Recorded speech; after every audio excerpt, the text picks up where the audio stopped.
Welcome to the Region Free Gamers podcast. Today we're talking bug snacks. Oh, and the PlayStation 5.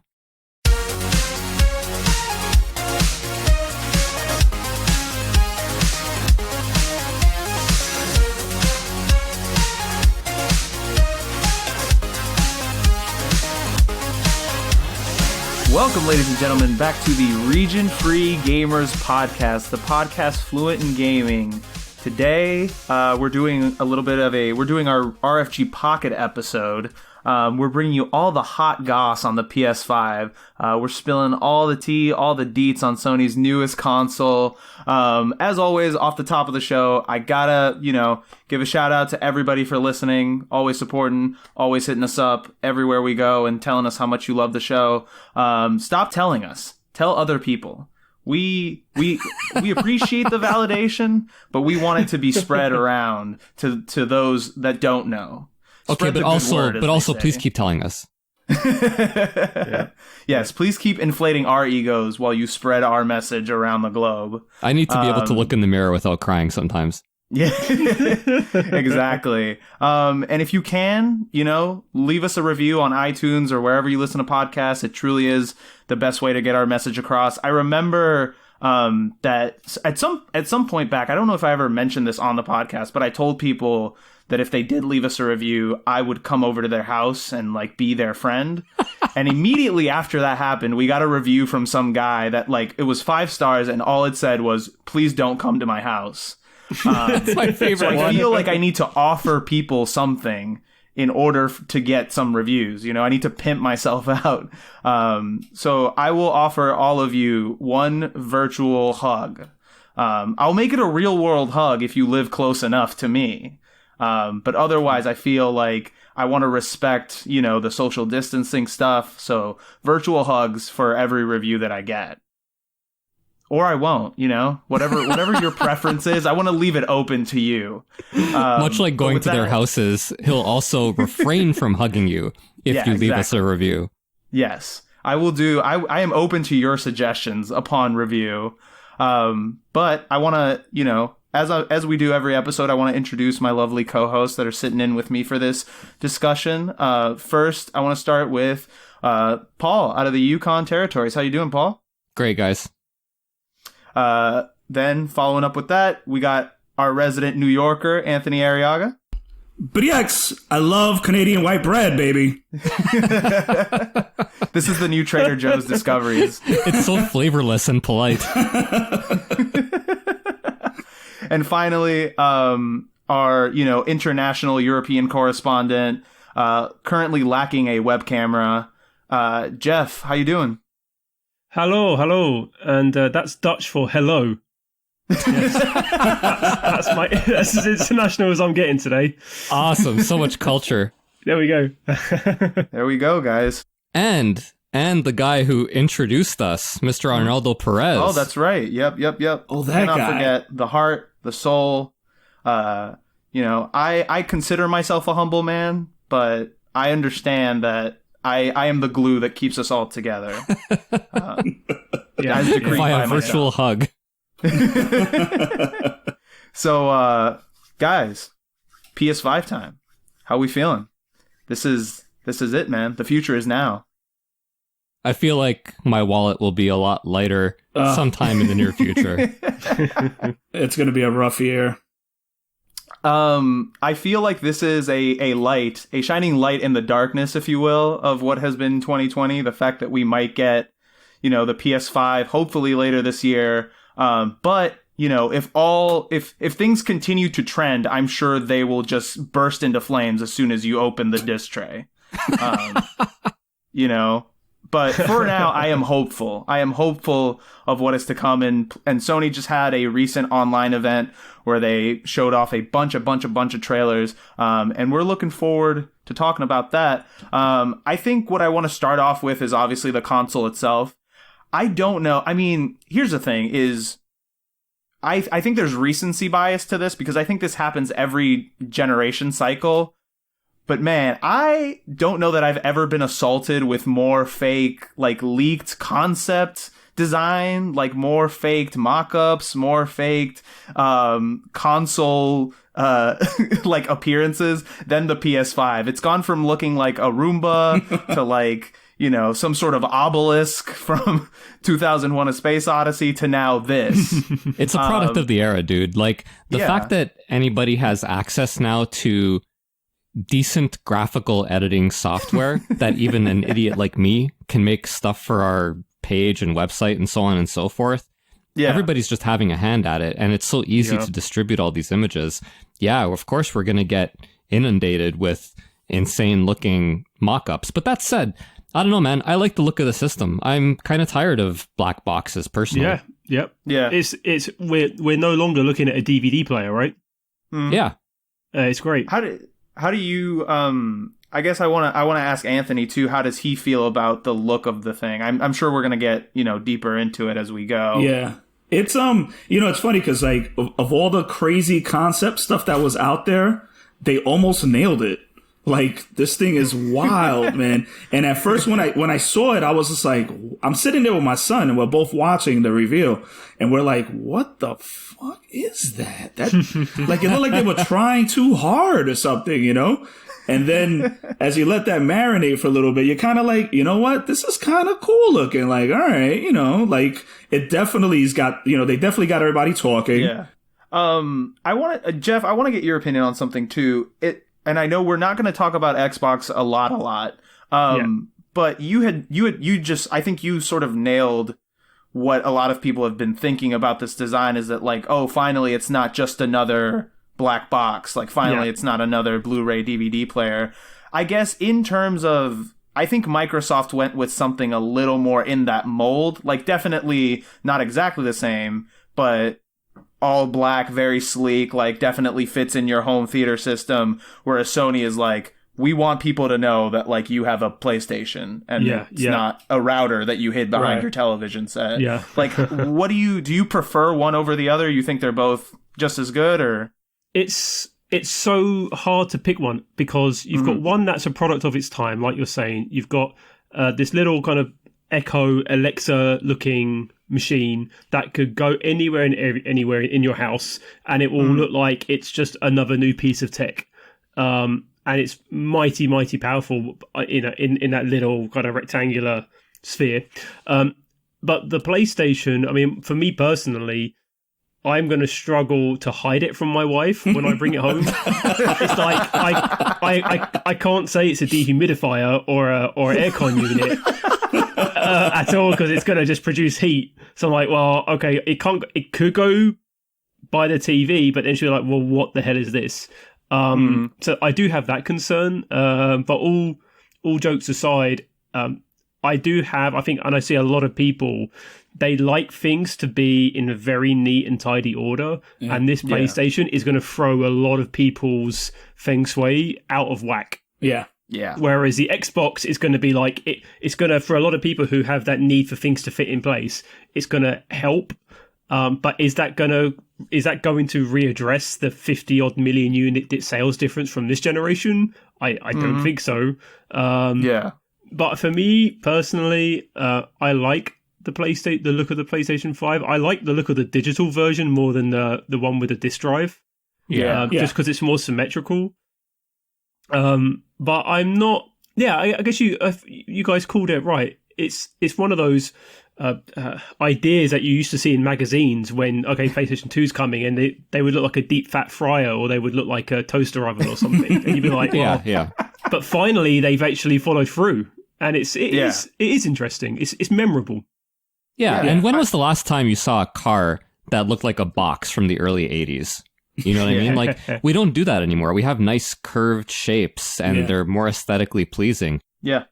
Yeah, fair enough. I think that is fair. You know, I think finally we're seeing PlayStation sort of taking that big swing that I think we were all hoping for. I mean, it's not the boomerang PS3 controller that I think we all were deprived of forever. But no, there's definitely a good design here. I'm more so interested whenever I look at a new console design. What I'm always really interested in is how do I think it could be, like, do I think it'll look good when they eventually do release like a super special limited edition of it? Yeah. And I think the PS5 has a lot of room to work with in that regard. It's like got those big sort of, I don't even know what to call them, like collar, like pop collar that it's got on either side. Wow, you're just like not selling me on it now. And then the black stripe down the middle. I think you could do a lot of cool designs with that. So I think in that sense, I do like it. I'm with Paul. These are the things that we care about because we don't actually have the ability to own the damn thing and play it, So like, we're just going to pick apart on the looks of it until we actually get to put it in our house, and then we'll immediately forget. Right. Yeah. But I do think it sort of fits that mold that they've been going on too with the PSVR and stuff like that. Like that's what it reminded me of. Yeah. It sort of reminded me like this matches with my PSVR set a lot more than my PS4 does. So I think maybe they're going for some sort of uniform design all around. The other thing I guess I wanted to ask you guys about is the DualSense controller. Paul, what did you think of this? Don't care. Don't care about the controller at all? Every controller that comes out has a new set of buzzwords and a new set, and you know what?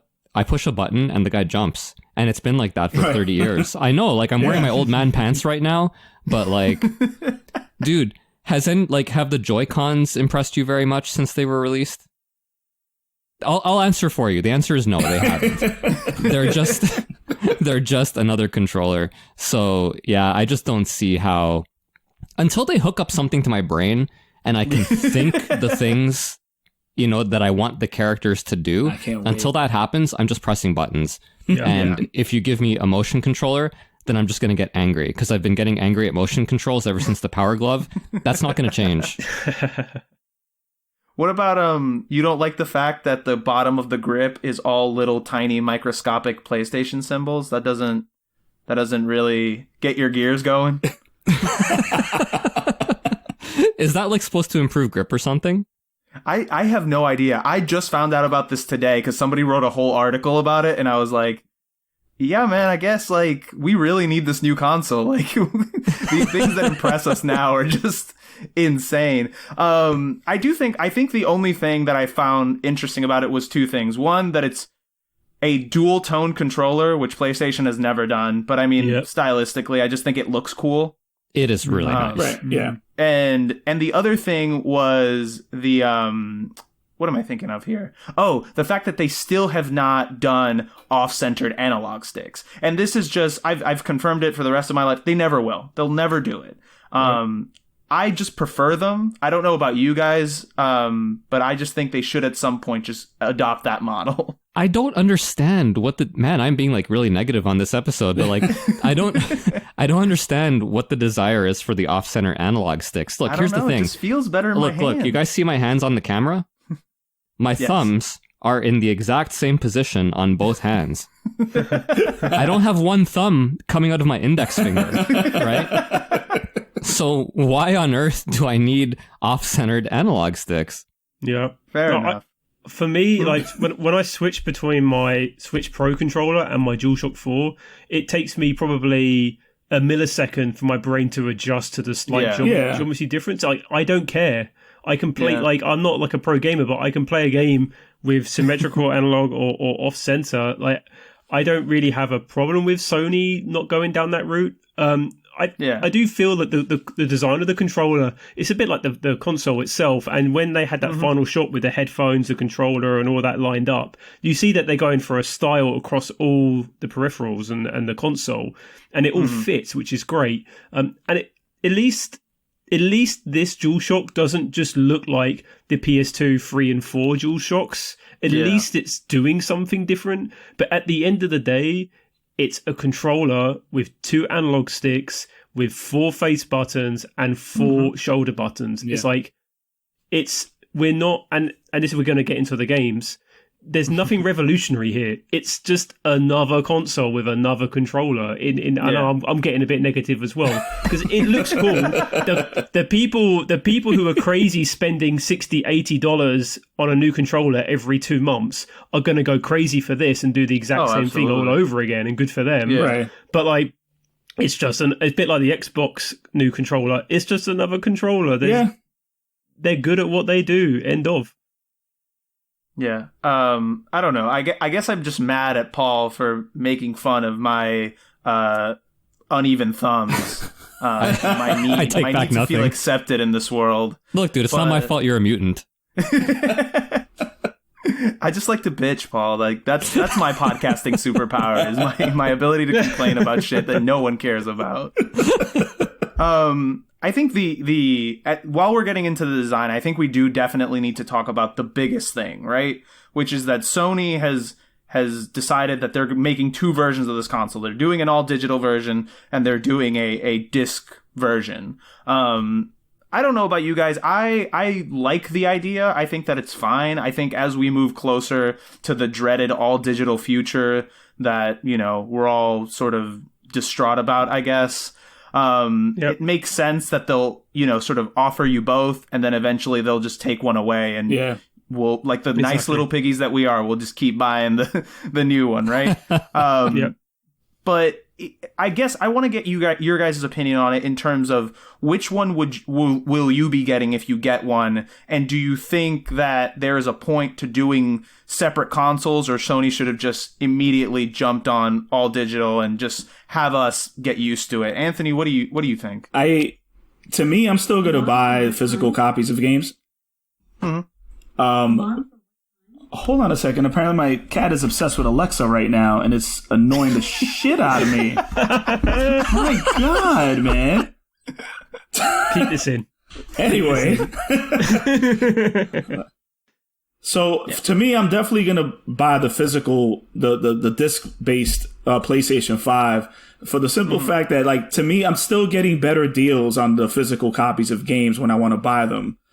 Absolutely. Digital games haven't really caught up to that sphere. You'll get some sales and stuff, but it's nothing like the physical copies. And in a really short answer, could you tell me why do you want physical copies of modern games so much? Because I'm an old man and I like to look at things. Okay. Yeah, that's a good answer. That's acceptable. Yep. And I think me and Arnie had this discussion separate off the podcast, but we would mention sometimes like there's this fear. Maybe this is an old man fear, but Arnie has the same fear, so it can't be that old man. But what if all the digital stuff goes away? What if we lose internet? How am I going to play my games? Dude, it's happening. So like I have games that I purchased from 5-6 years ago or whatever that I can no longer play. They're not available for re-download or what have you.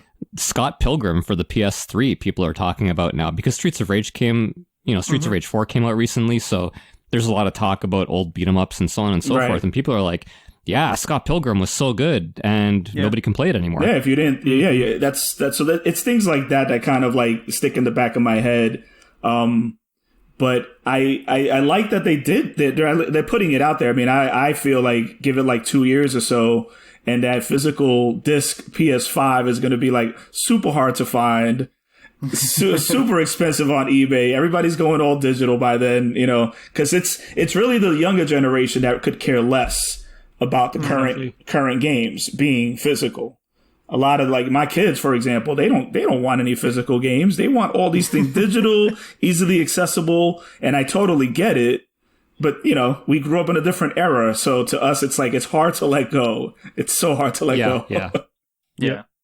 I think 20 years from now, what my video game collection will look like is a bunch of external hard drives in a drawer somewhere that I have to label so I know which games are on which hard drive. No kidding.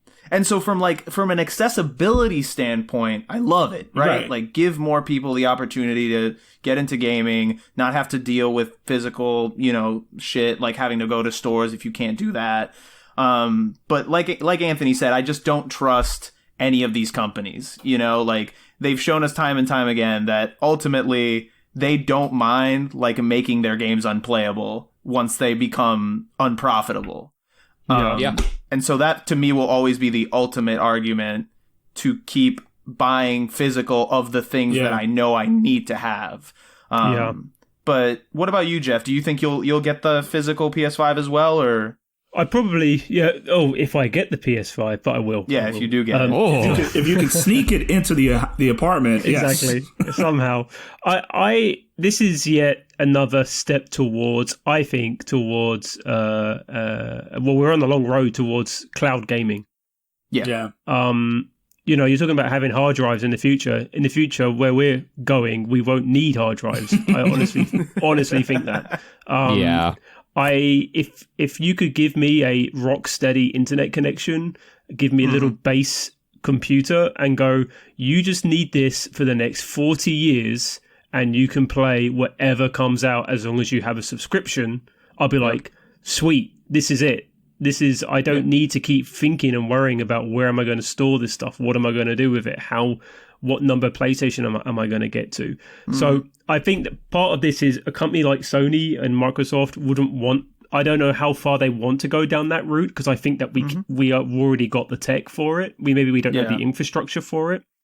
But for the digital and physical, my big reason for sticking to physical a lot this generation was to have the resale value. So if I picked up a game, didn't like it, I can immediately try and get some sort of money back for it.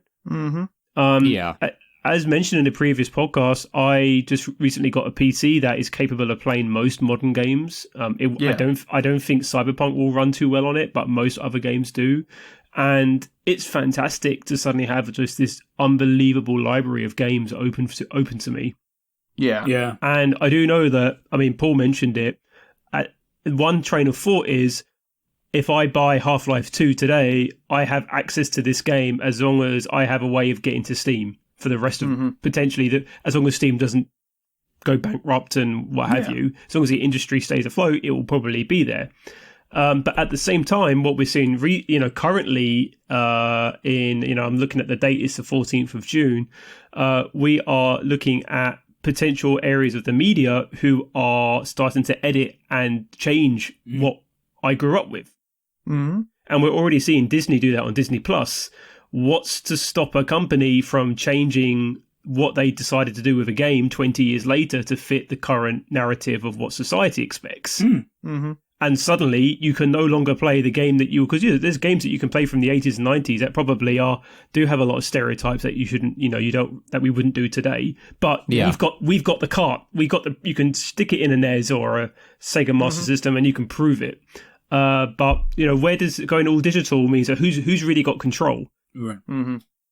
And that's where I kind of get my kind of like scared, my kind of right wing side of, you can't tell me what to do, can't tell me what to think. So I want to protect what we've got today. Yeah. So that's where I do see the pros and the cons of going down that digital future differently to where I would have seen it 7 years ago, which is what about my money? Yeah. It's a really tricky one. I do think cloud gaming is going to be, I reckon the generation after this is probably going to be where we really start to see it. Yeah. We might. It's so tough to say because Sony and Microsoft have so much invested in hardware R&D. Yeah, exactly. That I don't know that they want to necessarily move away from this model, right? We've seen time and time again, huge corporations, they don't want change, especially if they have something successful. If Sony could, they would release new PlayStations for the next 200 years because that's what works for them. I don't think they're going to be the ones who bring in the big paradigm shift. But I guess that's where Google tried it, right? But it fell flat on its face. Yeah. No, it's like you said, the infrastructure is not there. Yeah. Our internet up here in the Yukon is relatively, look, compared to internet, 20 years ago, it's amazing. Of course. Compared to internet throughout the rest of Canada and most of the US, it's crap. We still have data caps. If I have a 50 gig update for Gran Turismo, that's like a quarter of my cap for the month. It's absolutely bonkers. Yeah. So, there's a lot that has to catch up still before we can get to that point. And if we get to that point and I still have caps, I'm just going to have to move because I won't be able to live like this. Yeah, no, it definitely is a sort of dichotomy, right? Like they're sort of trying to ride the line of what can we get away with that makes it most profitable to us without sort of alienating any of the people that we want to keep on board that will spend all that money to buy all these games and essentially support the industry. I think I find it funny though, because even looking, when did Microsoft announce that Xbox One that was just digital? That couldn't have been more than 5 years ago? 4? 7, no? And I remember just the immediate backlash, like the megatons of shit they got for even trying to suggest that we would do an all digital console. Right. And here we are, one generation removed, and now I'm sure people are still upset about it, but it's much more tempered. Yeah, the fine detail with that I remember, which is why people really lost their shit, was because Microsoft said the console needs to be online all the time. It was DRM'd. You're right. Yeah, but definitely like the digital stuff freaked people out. I think that you must always be connected. Yeah. But today you want to always be connected, don't you? Yeah. So, yeah. Times changed. I remember when they made that announcement, and I thought at the time, you know what it was? It was like if you put the disc, you could buy the physical disc, you pop it in, and it will download a digital it'll like give you the digital copy to your cloud. But it was locked. It was locked to that console. So people lost their shit because they were like, well, now I can't resell this at GameStop. Oh my God. Right. Or you can't take it to a friend. To a friend. And I remember thinking, wow, like I thought they had something. I thought it was a really good idea because basically like I could share my digital games with friends that were online and stuff. But yeah, people lost their minds, and then they backtracked, and then Sony was like, "We have all physical games, yeah!" And it was like 2 days later, right? It was like Sony was totally like, what are they doing? That shit didn't work. All right, let's change up, buddy. Come on, let's take this. and it worked in their favor. I mean, look what it did. It launched them that generation just from that one press conference. That's why you gotta be so careful with these guys. Like that one press conference and like now it's so funny. Yeah, you're right. A generation later, everybody's like, yeah, fuck physical copies. So it's amazing how it's amazing, man. Yeah. I'll never like that quote. I can't remember who it was from Microsoft, but hopefully he got fired. But he says, yeah, we have a product for people who don't want to be online. It's called the Xbox 360. Oh, yeah. And I'm like, oh, okay, so then I guess I'm not buying your new console because I already have the 360. Way to go, buddy. They dropped the ball so bad, man. It's brutal. Yeah, that was rough. I think we all basically agree. I don't know if you said, Paul, but I'll if I do get one of these, it will be the physical PlayStation Me as well. 5. Yeah. But obviously, progress is progress, man. You can't really stop it no matter how much you complain. I think that for me, I'll always have this sort of like split in my brain to where, yes, I want to collect physical games. And I do want to have like these old games. I want to have them, physically where I can touch them. I can feel them. I can always boot them up. And then the other part of my brain is like, now that I have all these games, how can I make my console like so efficient that I never have to grab one of them and actually put it in? It's a lot of work, man. Getting up, going to the shelf. Yeah, exactly. Like now it's like, oh, I have all these things. Now I need to buy like 17 Ever drives for all of my consoles so I never have to touch them again. Yeah. I can't believe someone hasn't like invented a kind of a mini, like how in your car, in someone's car, what you could have in the boot was like a CD changer. A little CD changer in your sorry, not in your boot, in your trunk. Jeff, I've been thinking about that for years. I'm like, this is all we need, man. Yeah, exactly. You just kind of jam it onto the front of the console. It hooks in. You put in 20 discs, and then it just does the old jukebox style, shuffles through them, and it goes. Well, yeah.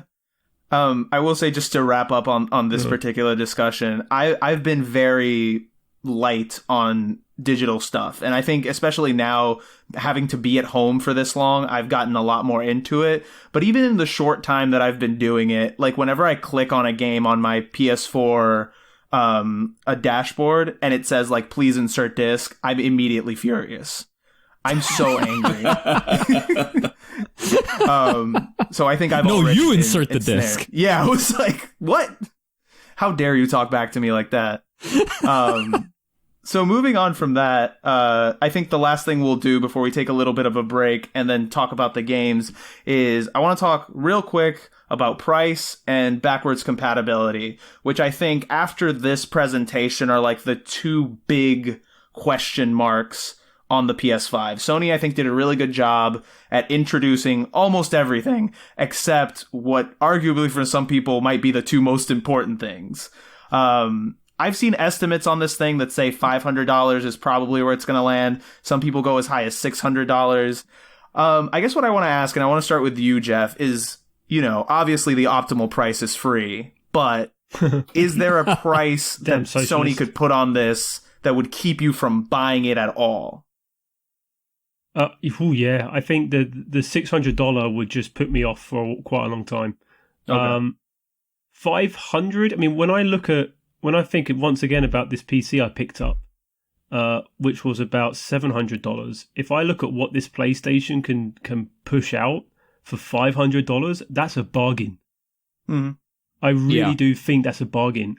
600 would just be a case of the last time I spent like that kind of money on a piece of tech was the PC. No, but on a console, oh man, I struggle. I would so struggle to put my money down for that. But these consoles are so close to becoming basically PCs, gaming PC. I know there's going to be if we have some gaming PC listeners who are probably really shaking their head at me right now, saying how much better they are.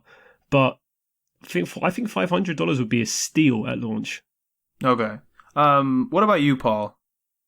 I don't know if I could. The Switch was an easy purchase because it was $300 US. Yeah. So it was only like a small mortgage payment for me. Yeah. But yeah, that might be a little bit too much for me. The fact that I, also help host a gaming podcast might force my hand because I don't want to be the guy. I don't want to be the guy who like doesn't have a Switch. You don't want to be. You don't want to be an Arnie. You know what I'm saying? Yeah, you don't want to be an Arnie. Yeah, I'm still waiting for my credit card to come through the mail, Arnie. When's that? Card? No?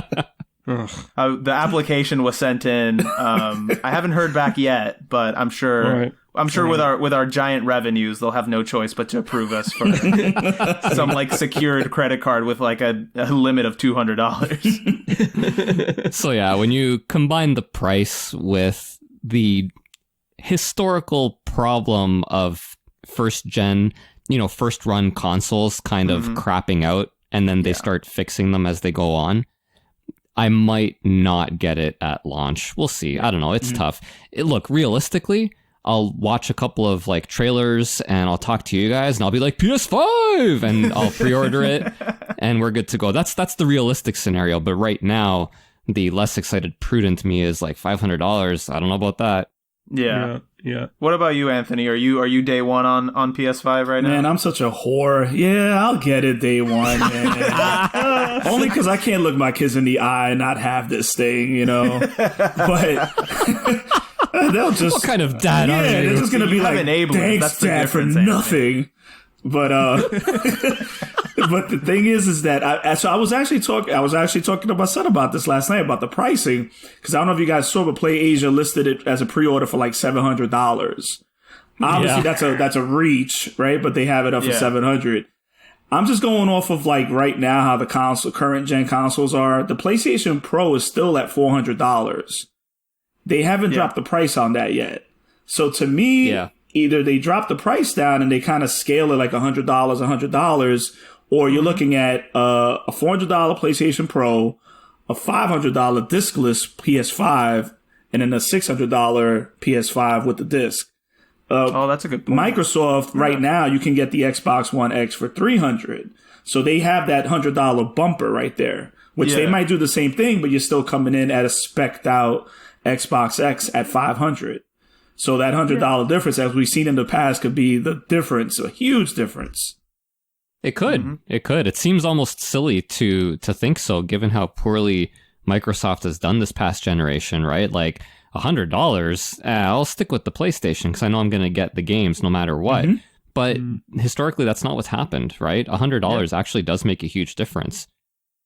I mean, lest we forget the PS3 debacle that essentially cost them that generation to Microsoft. When they came out and they announced how much the PS3 was going to be, like, that was that. And I think throughout history, we've seen that, like, if you don't get your pricing right, you're dead in the water. Out the gate. It happened with the Saturn and the PlayStation 1. Remember that? Yep. The Neo Geo. I mean, so many consoles just dead. But it is amazing how before they even got started. But it's still amazing how even with the history of all this stuff, they still manage to come back and make the same mistakes over and over. Like they can't help themselves. Yep. Well, I think the thing is too that we also as consumers sort of anticipate that they're selling these things at a loss, right? Mm-hmm. Like they're selling you the console at a loss to them, so then you buy all these games and all these attachments, all these peripherals, all these whatever, and that's how they eventually make their money back. But the amount of tech that goes into these things now, like Geoff said, these are mini computers, man. Like. This thing is I think it's gonna be pricey. I'm hoping they do 500. I think that's the sweet spot for me. Anything more than that, and I think I'm gonna have to wait on a drop, which who knows when that'll be. Yeah, you have to. We'll see. We'll see. Yeah. I wouldn't be surprised if they're starting out with that $700 price point to see just how many pre-orders they get. Yeah. Just kind of test the waters. Are people, do people want to pay $700? Because we're happy to charge that if it doesn't mean a backlash. Yeah. So we'll see. I can't imagine them going above 500 though. That would be. Yeah. I just don't see it happening. Yeah. And then finally we got backwards compatibility. For most, I think not a huge deal. For people like us, possibly the most important thing of this entire console. I remember, way back when, like maybe a year or two ago, when they were talking about full backwards compatibility, like the rumor was PS1 to PS4, it's all go. Now I think essentially what Sony has set up to this point is there will be backwards compatibility with some PS4 games. I think officially what they said is they took the 100 most popular by playtime PS4 games, and a good chunk of those will be backwards compatible at launch, and then sort of like what Microsoft did with the Xbox One, throughout the life of the console, they'll keep adding games sporadically. Right. One thing I saw, I think it was a Eurogamer article that mentioned that they still don't know if it's compatible with if it's going to be backwards compatible with PS Now, because if it's compatible with PS Now, then you can stream PS3, PS2, PS4 games, like all that good stuff that they already have there. Like it's already, that library is set up. I don't know how difficult it would be to make it backwards compatible with PS Now, but, I think we need to prepare for the eventuality that like it'll just be backwards compatible with PS4 games and that's it. Is this a big deal for you, Paul? Like the lack thereof of backwards compatibility? Yeah, it's a big deal for me, but I know realistically, it's probably not a big deal to consumers at large, which is a shame because I want to feel important and they're not going to treat me like that. If Microsoft came out and said, our new Xbox is going to be compatible with Xbox 360, Xbox One, if it can play all those games, and I don't even care if it upscales them or what have you, if Microsoft said that, I'm buying it day one, no question. Yeah, but again, I think Microsoft's party line is the Series X is compatible with Xbox One, and then it'll be compatible with some legacy 360 and OG Xbox titles. So not everything, but some of it. Not good enough. Not good enough. It has to be compatible with everything. And I get it. I get why they're not willing to invest R&D in that. But if you're asking me if it's important, yeah, it's hugely important. But I'm not holding my breath that either Sony or Microsoft will be able to do that. Yeah. What about you, Anthony? Because I know you have kids, and I would assume they already don't care about physical games. Would they care if it's compatible or not? Or do they just want like the newest, like shiniest thing? Yeah, they're just gonna want the new and shiny. Okay. If the PS4 games are compatible, they'll be happy. There'll be a few games that they play on the regular that they can throw on there. Like I think, like we said, like for us it's a big deal, but for most people it's not. Sony has been very sketchy on their message on this though, which kind of concerns me. So it's possible you don't even get any PS4 backwards compatibility, and if you do, it's gonna be very minimal. Whereas the Xbox, you already know that pretty much any Xbox One X game compatible, a shit ton of 360 games at this point.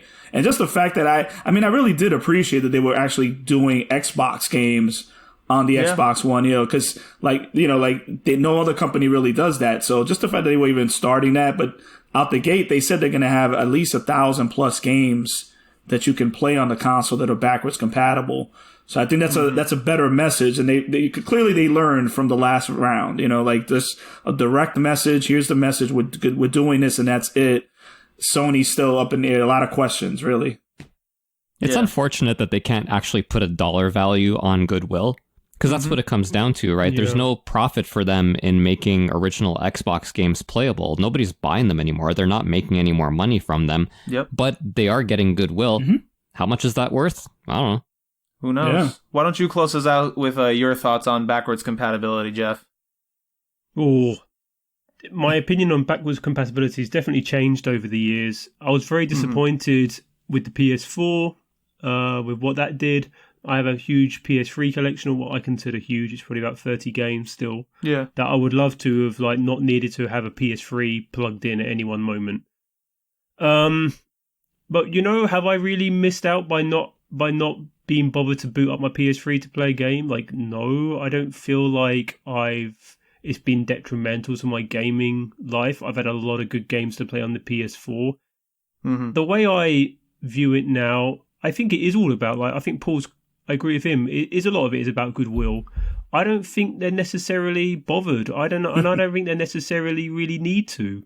What would I rather have? Sony doesn't. No. Would you rather have a PS5 which all the tech inside is maximized for the new architecture and the new media that it's going to play on it? Or do you want something that's going to start being able to do all things and everything, and therefore diminishing its primary purpose?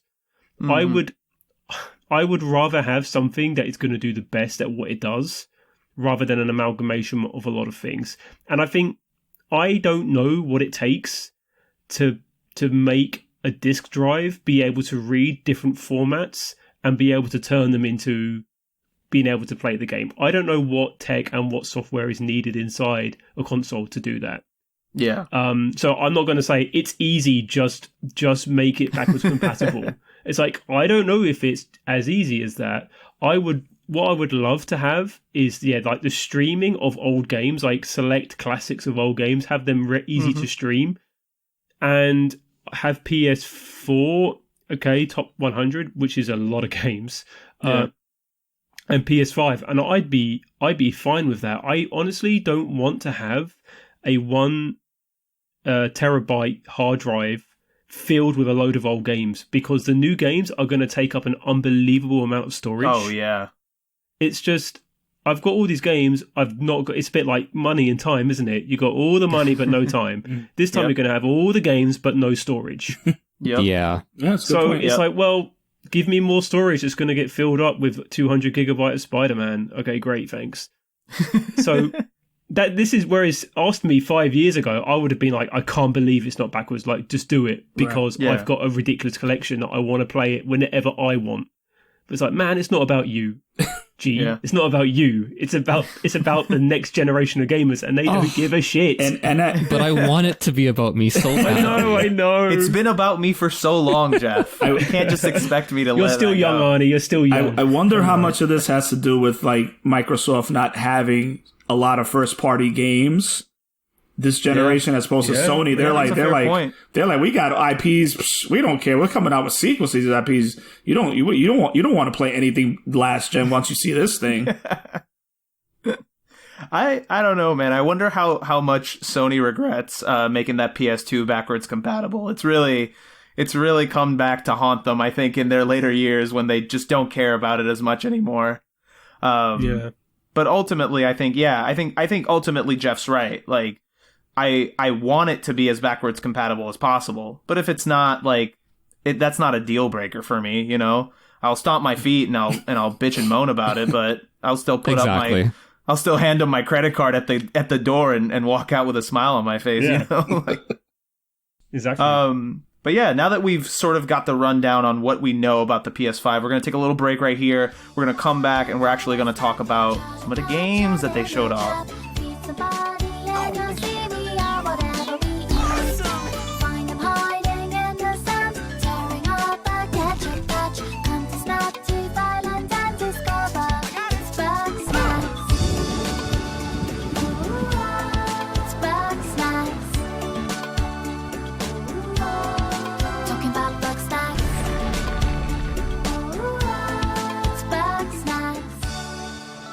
And we're back. So now we're going to talk about what I'm assuming people actually press play on this episode to hear us talk about, which is really nothing. I mean, like, what are we experts in? But no, it's the games. It's the games, Paul. I know.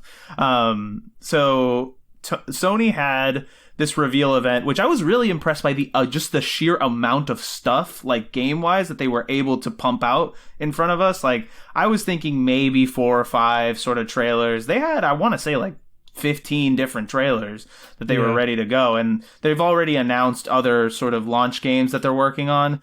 But let's go around. Let's just pick 1 or 2 games that we're each really excited for and dig into that for a little bit. Geoff, why don't you start us off? What did you see or have you seen that you're really excited for? Yeah, I just wanted to kick it off by just saying that. So I found some of the quotes from the people who presented a little bit off-putting. You had Jim Ryan saying it's the biggest generational transition ever. And then you had, what was the other guy? Herman Hulst who's head of Worldwide Studios, saying it's a paradigm shift of expectations as they're able to blend storytelling and technical capabilities. Listen, and nothing gets me hotter under the collar than just some like marketing mumbo jumbo. Exactly. And once again, what did we see? We saw nothing that really truly blew us away graphically or technically, because most of the games on our list could easily play on the current console. I got to be honest. It could Spider-Man, yeah. Okay, that aside, the console that wins the generation is the console that has the best software. And I think that there's some good software here. Demon's Souls is obviously like the main one I want to go to. Just because it's a game that we've all wanted, well, the fans of the game have all wanted. The trailer is the kind of a remake of the original opening of the game, in case people aren't too aware. And that fills me with the most passion of, if this comes out close to launch, this might be the game that it makes me get the console immediately, because it will be the only place I can play it. The only place. And I know that there's some other good games on here. Most of them that I have an interest in are the sequels or are the continuation. But this one is great that it's not a Dark Souls, it's not a Bloodborne. I mean, please give us Bloodborne 2 at some point. But Demon's Souls, I am really looking forward to stepping back into there. I really hope they keep the hard difficulty and the harsh rules when it comes to when you die and when you come back and you have half your health and you're really restricted after you die. I hope it has all of that elements to it. And the biggest thing for me with Demon's Souls is that it is a game that for me that marked a massive mark for the PlayStation 3 in a generation that they mostly, you could say they lost. Yeah. But that was like a standout game that whole generation. So it's great to see that come back. It will look great. So that for me, number 1, absolutely. Yeah. I'm not as plugged into the From Software verse. Like I don't play those games enough, but I was very pleasantly surprised that Demon's Souls was coming back, just because my understanding, and correct me if I'm wrong, is that Demon's Souls is sort of separate from Dark Souls, at least story-wise. Like they don't share a continuation between those two series. Is that correct? Yeah. And so my concern was always, this is like the redheaded stepchild, right? Like Dark Souls was so popular that I don't know that we'll ever see, them go back to Demon's Souls. And so it made me very happy to see that at least it was getting some attention. And it looks gorgeous. Like obviously it's all pre-rendered stuff, but it looks incredible. Yeah, it's gonna, you know that the in-game is gonna look great because it's From Software and it's a new generation. I'm gonna ignore your micro, transgression towards me there. Sorry. I'm very hot on this stuff at the moment. So please be careful. I apologize. I do apologize. Thank you very much. Did you want to go through a second game? Shall I pick one out? Yeah, absolutely. Yeah, sweet. This is a really tough one. There's a few that I really have an interest in, and they're all games that, as I said, I don't think it needs to be a PS5 to play it. I believe they're mostly exclusives, but the one that stood out for me overall was Returnal. Really? Which And the reason why is it's mostly the narrative, the story that really intrigued me. Like Ratchet and Clank, yeah, looks great. The emo dinosaur story looks like emo dinosaurs. Ghostwire Tokyo, yeah, man. Like I love the idea of potentially going to Tokyo, but the graphics look like a PS3 game, so I'm not too sure. But Returnal, with the narrative and the story, where it's a bit of a Dark Souls style, where you can shoot this character, sounds like they'll keep dying, they'll keep coming back, but the idea that the environment will keep changing in different ways, and that this character's memories will keep changing because it's being manipulated by the planet itself, it really has me intrigued. Yeah. The gameplay looks super redundant. It's like third-person action shooter. I'm like, ooh, not that could put me off. But I am intrigued by the story and the fact that she has David Bowie eyes, the two different colours. So I love that. That was a nice touch. If that's what gaming is giving us, then damn, you welcome it with open arms. Yeah, Returnal was a weird one because, and as we'll talk about later, if nobody else mentions it, it was just one of two games where you die and come back as sort of its gameplay loop. But I sort of was focused on what you had mentioned, that it just looks a little bog standard third person shooter. But you've sort of given me something to chew on. I think I might rewatch the trailer and sort of try to look like sort of dig into what the narrative might be, because it does. I do agree with you. It's setting wise and sort of with what they're going for, it looks really interesting. But gameplay wise, I was just like, this does not look appealing to me at all.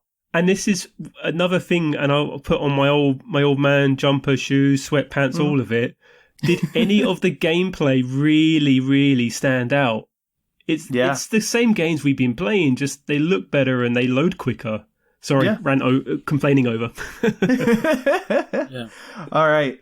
So with that, with Geoff out of the way, let's go with Anthony. What are some games that like really stood out to you? I mean, I gotta agree with Geoff, man. None of the games really impressed me. I felt like they were just, PS4 games. Couldn't even tell.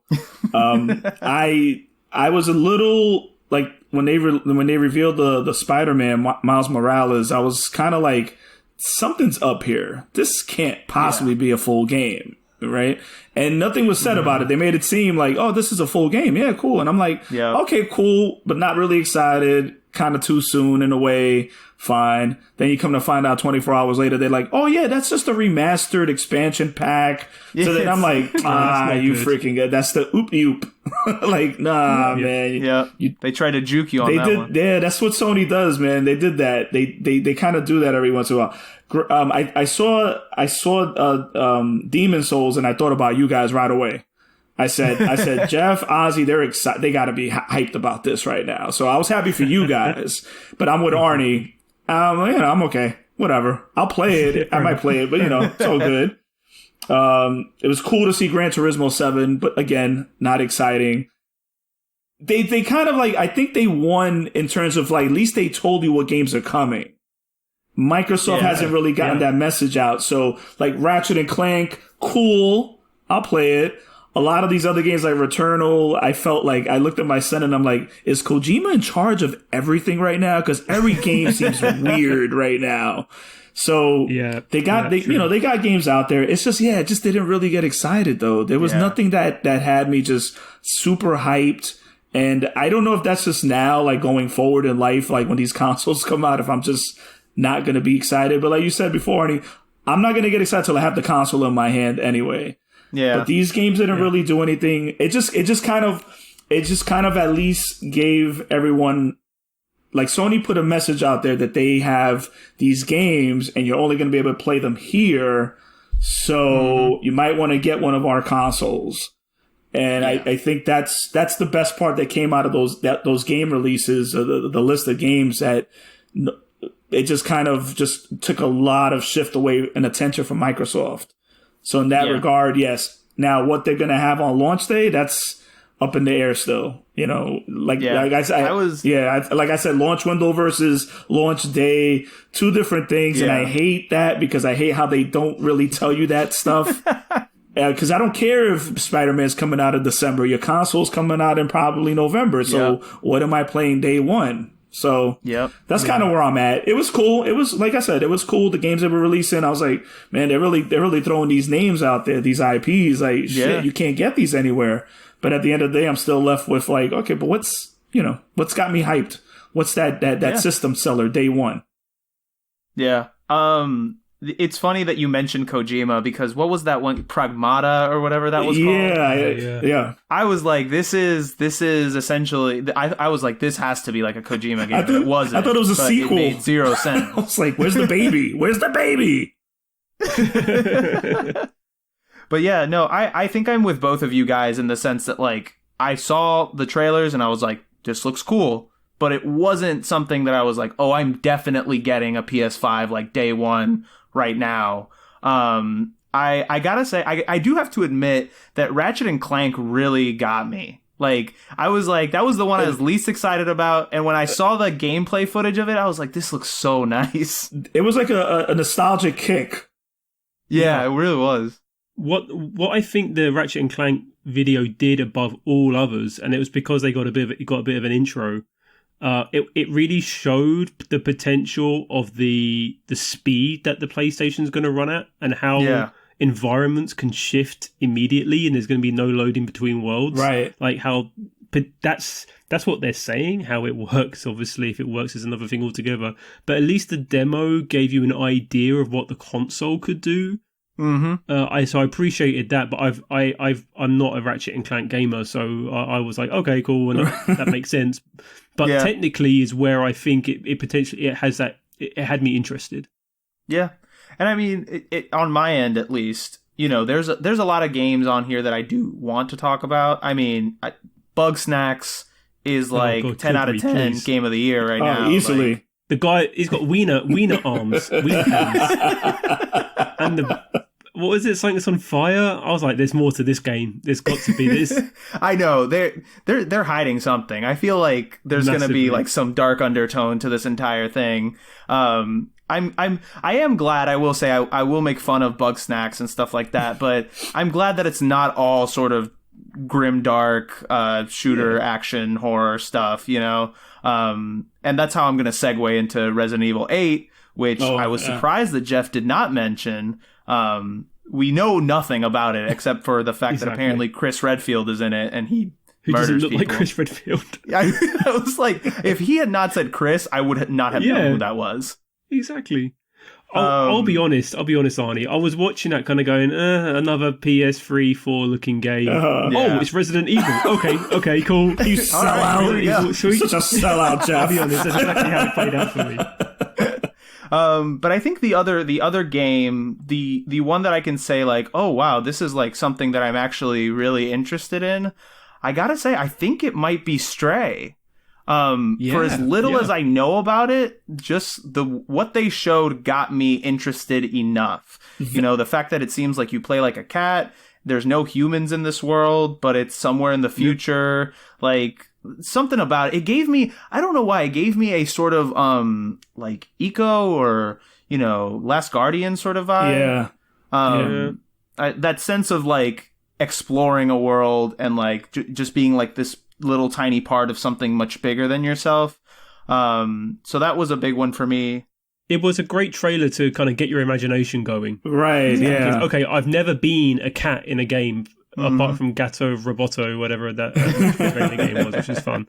But that was the best thing. Without gameplay, it made you immediately think of possibilities. Exactly. It was definitely up there for me because it's basically Blade Runner, but you're a cat. I mean, there were a lot of games that they introduced that it said PlayStation Studios. So they got a lot of in-house stuff. Stray definitely, when I saw Stray, I said, this is a beautiful looking game. And I said, what's good about this is that at least they're doing, like you said, like they're doing something different. They're not just going to just do blockbuster stuff. They're really going to try to tell these interesting stories.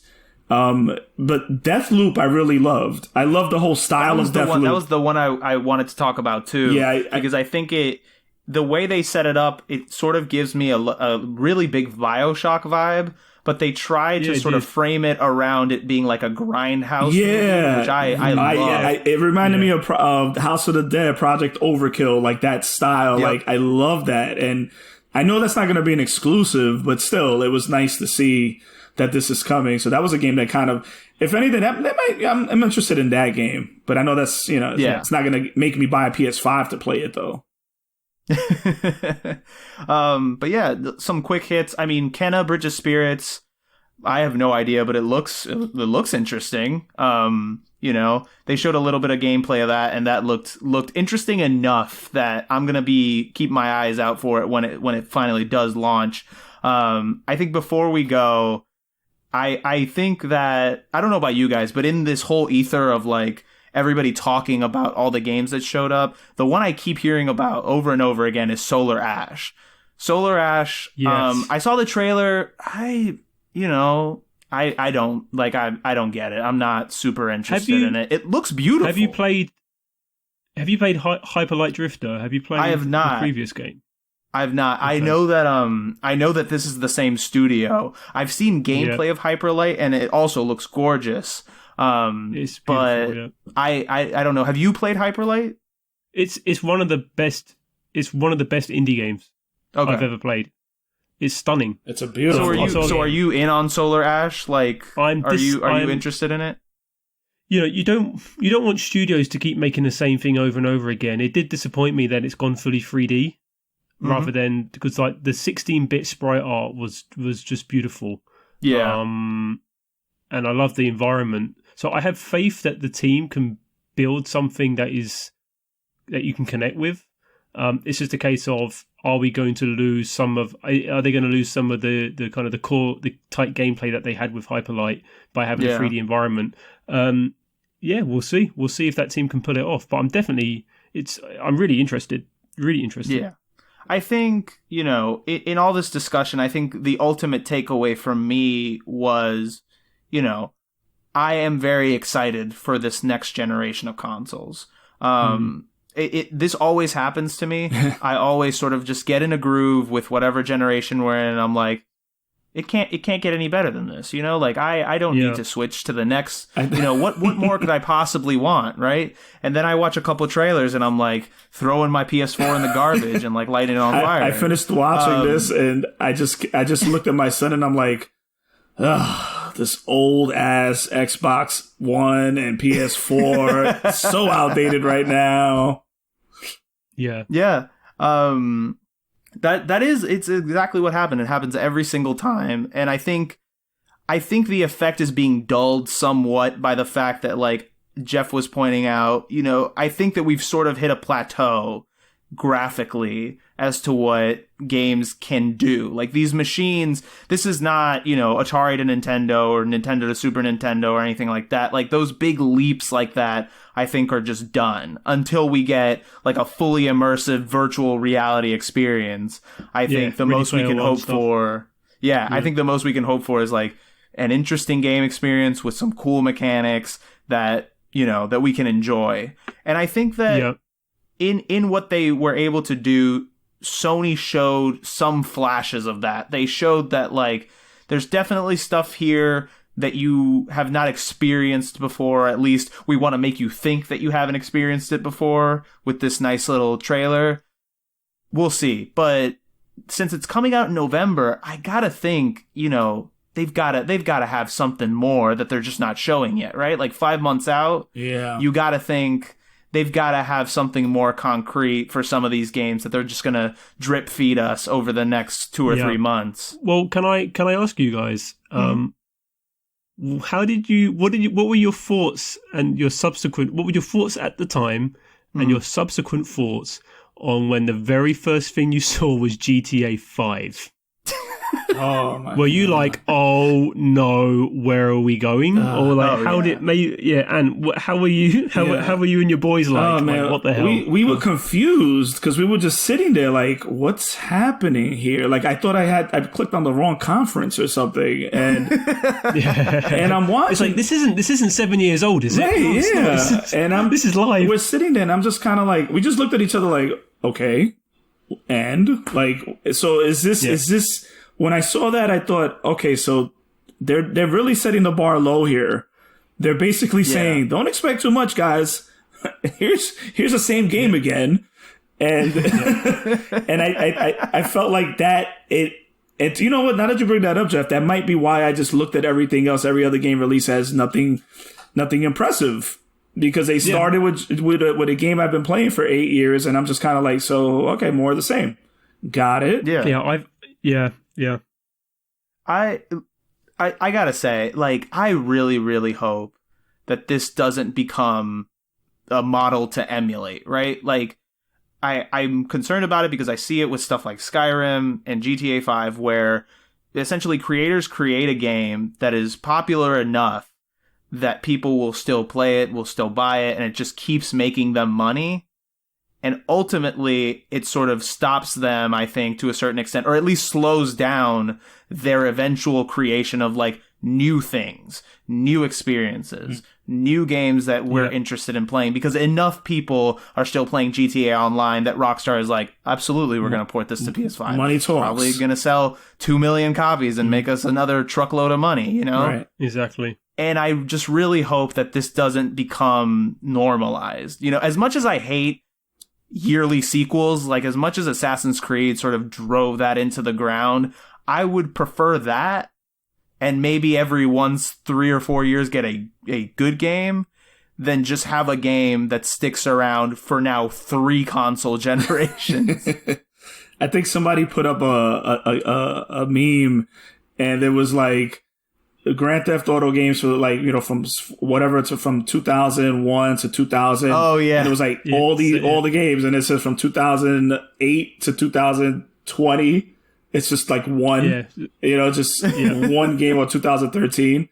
But I hope that, and it'll be curious, we'll be able to like really see more of like what Microsoft has in mind when they come out.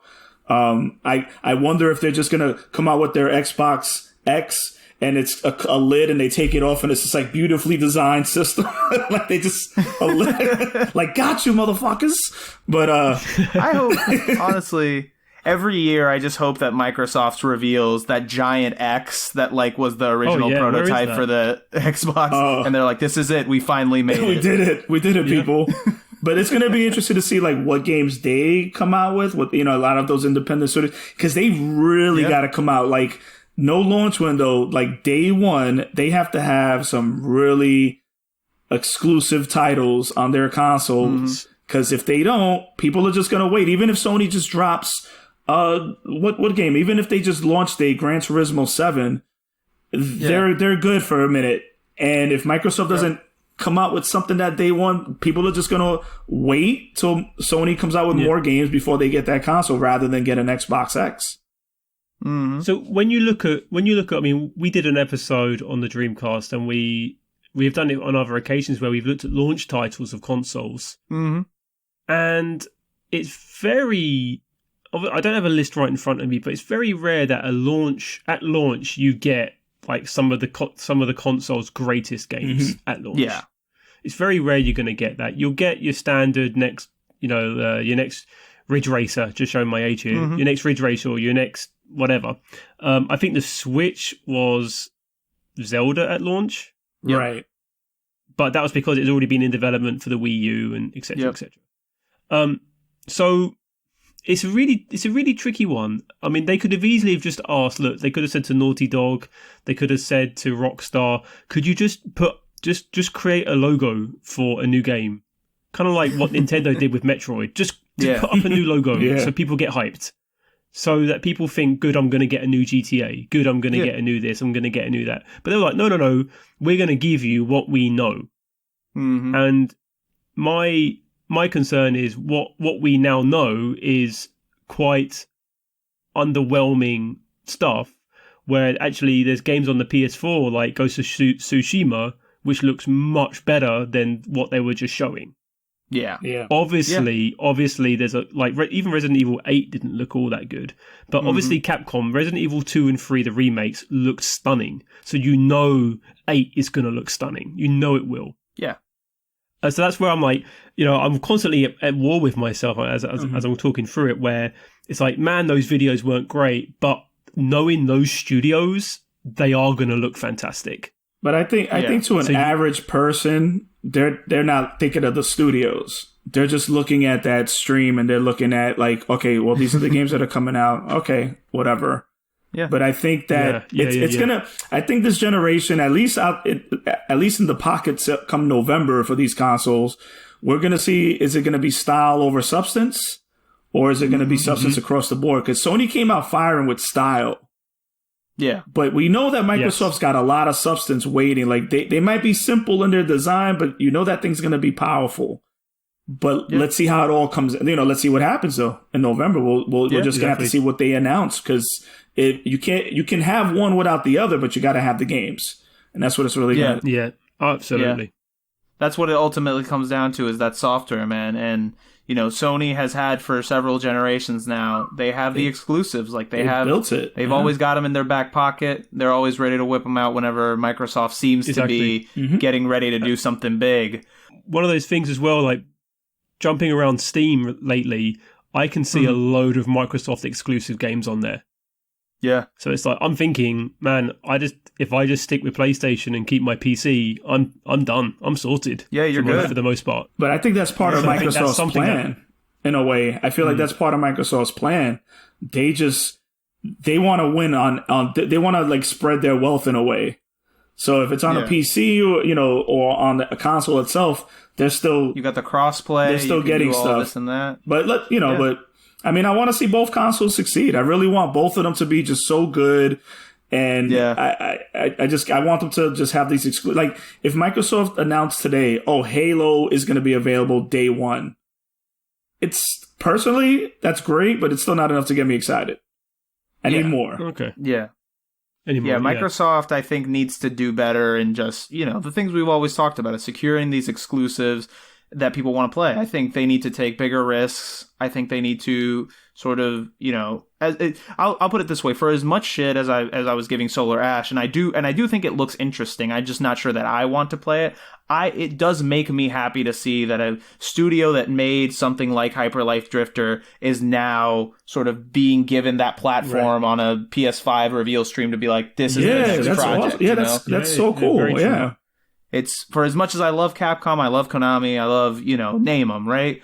I also like seeing new studios that have some of these new ideas being put out on the forefront like that, and being given that chance to put that product out there. And, I'm looking at the list right here, just the few that I have, Spider-Man's a sequel, RE8's a sequel, Horizon Zero Dawn 2 is a sequel, and Demon Souls is a remake, and then there's a bunch of stuff. And Ratchet and Clank, But then there's a bunch of experimental stuff that I it could hit, it could miss, but I'm glad that it's out there. Like Bugsnax, like Stray, like Kenna. They've built equity. I think Little Devil Inside was something I also made a note of. That looked like a nice Wes Anderson style movie in a game. I thought that was really had a nice little sense of humor. No, it's been good. Well, they've built enough equity where they could say, "Hey, here's a game about a cat." Yeah, exactly. And we're like, wow, this looks cool.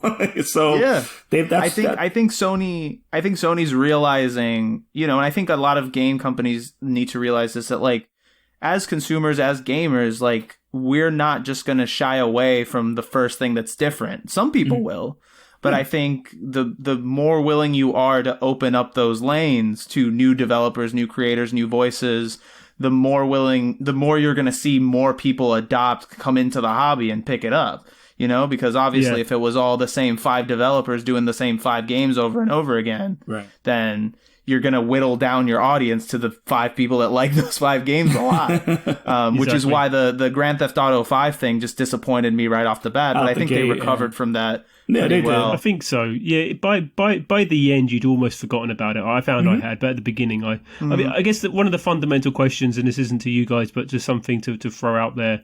Yeah. Based on what we saw in that video, would consumers be happy to drop $500 to $600 to play games they've either already got, or on developers whose games are almost indie titles? Like as Paul brought up earlier, the Switch cost $300, and that is an indie machine. Right. That is phenomenal, Arnie. Phenomenal. Now he's doing microaggressions. You know what though, Geoff? But would you want to pay $600 for right? That? I don't know. Like what you said, Geoff. Like I think normal consumers, smart consumers, especially possibly in this climate, you know, with the coronavirus and everything, I think a normal person would say, oh, "Nah, I'll just keep my PS4 for now and wait." Yeah. And they'll wait like 2 years, so they really see like that catalog build. We're different. We're idiots. So we're probably gonna, you know, we want to get in there. But a normal consumer is gonna be very patient, and they're just gonna be like, no, my PS4, I'm getting everything on my PS4. I can play Last of Us is gonna be on sale in November. I can probably get that for my PS4. I don't need this new console right now. Yeah, and I think I think Sony can afford to wait for those consumers as well. Exactly. Mm-hmm. I think that they're probably in such a good place right now that they can take a little bit of an early hit on sales, get all of us guys. I'm telling you guys, price immediately. Snatch up that disc PS5 because that's just going to be crazy.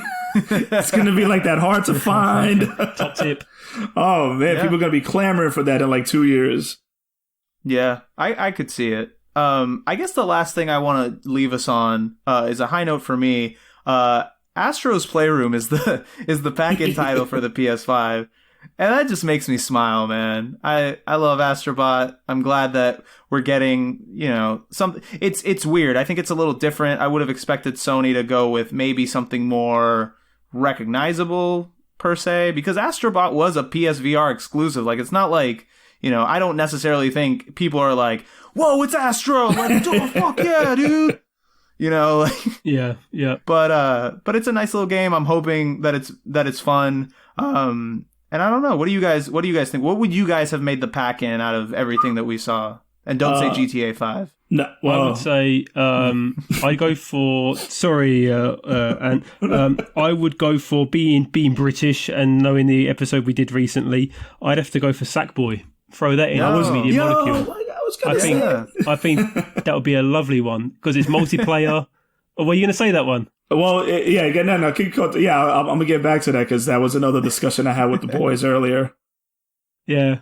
No, I think it would be, like, as a packing game to have something multiplayer would be good. Mm-hmm. Right. Absolutely. Yeah, my son's a Little Big Planet fan. And when we told him about this game, he was like, "Oh, that's just a platformer." But I feel there's definitely got about a lot of level creation involved with that game. Mm-hmm. So that would be a great pack-in. Gran Turismo 7 would have been a great pack-in game because I always feel like anytime a new console comes out, you need that racing game, to really show off like what this console could do. So and really, Spider-Man Miles Morales if it was available launch day, that would have been a great pack-in game as well. Because it's not doing much except it's an expansion pack. And you just want that next Spider-Man edition console, don't you? That's all. Like you want. I do. Like, because your photos, in case the viewers aren't aware, and shot to fame. What, 2 years ago? Was it? Oh, that's right. Yeah, that's Spider-Man. 3 years ago now. Spider-Man console on the subway. Yeah. Yeah, man. That's on that Spider-Man train. That was amazing. Oh. I know that's all you want. You want that next console. It's all about me, man. That's all. Yeah. And so I think we close it out here, man. I think this was a nice little discussion about the PS5. For those of you wondering why Paul wasn't on the second half of this episode, I accidentally ejected him out of the airlock from the space station that we usually record in. No, he had something come up, and so he had to bow out, unfortunately. But, you know, I'm sure we'll get his opinion on PS5 games sooner or later. I don't think we could stop the man if we tried. Definitely not. But to everybody else, thank you guys so much for listening. I want to say that ultimately we are cautiously optimistic about the PS5. Does that sound fair to everybody? Yeah, it's fair. I said don't get too caught up on the design of stuff. You really want to see what these consoles could do. It could look great, but if it's not going to give you 60 frames per second on a shooter consistently, then what's it all about? Yeah. So, with that, I think we can close out another successful recording of the Region Free Gamers podcast. As always, thank you guys for all you do. All your support means the world to us. You can always hit us up on Instagram at Region Free Gamers Podcast, on Twitter at Region Free Gamer. You can email us. We're on pretty much anything. I think Tinder might be the only thing that we're not on at this point. That's coming soon, though, guys. That's coming soon. Yeah. Swipe right for a podcast. That's right. But, guys, just tell your friends. Ask us for stickers. We still got stickers. Jeff's got stickers in the EU now. So Europe, yep. Our European arm of distribution is up and running now. I do distribute baked beans in case you're interested. So I am diversifying our portfolio, don't worry. A nice, we always need that entrepreneurial English spirit. There we go. But, guys, hit us up, leave a review. Always thank you for listening. And with that, peace. Peace.